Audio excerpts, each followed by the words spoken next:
श्री स्वामी समर्थ मंडळी, आज आपण करूया सोया चिली। त्याच्यासाठी लागणारं साहित्य: सोया जो मी उकळत्या पाण्यातनं काढून पिळून घेतलेला आहे, नंतर मिरची पूड, धने पूड, जिरे पूड, आलं लसूण पेस्ट, मीठ, लिंबाचा रस, कॉर्नफ्लॉवर।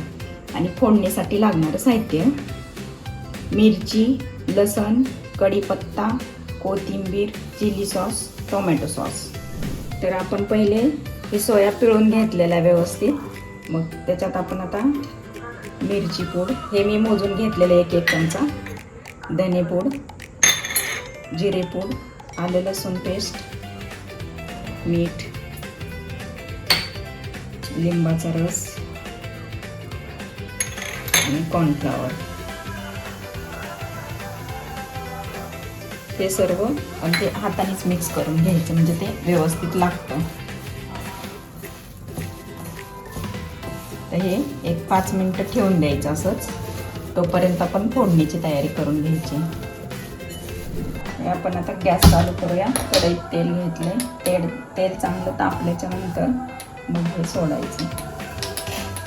आधी आपण हे तेल तापले का बघूया। हां, छान तापलेलं आहे। तर आता आपण त्याच्यात हे सोया टाकूया। थोडेच हे करा, कारण ह्याचं तेल पण पुन्हा जास्त वापरलं जात नाही, त्याच्यामुळे थोडंसंच तेल घ्या।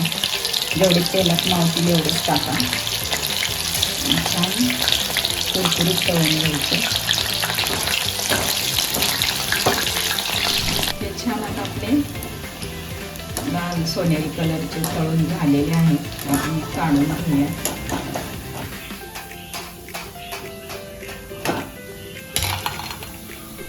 हे आपण तळलेलं जे तेल राहिले त्याच्यातलंच 2 चमचे तेल ह्याच्यात टाकायचे।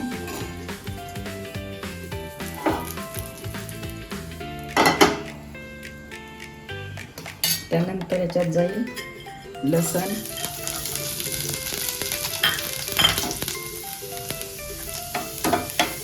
मिरची, नंतर कढीपत्ता,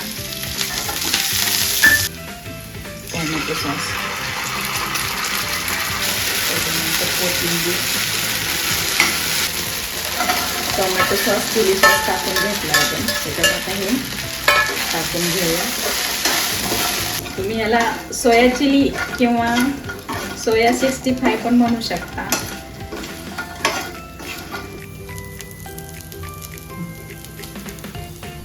तर आपलं हे आहे तयार सोया चिली किंवा सोया 65।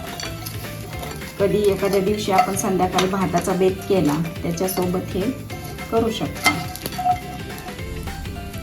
माझ्या रेसिपी कशा वाटतात ते कमेंटमध्ये सांगा। आवडतात की नाही आवडत हे पण कमेंटमध्ये सांगा।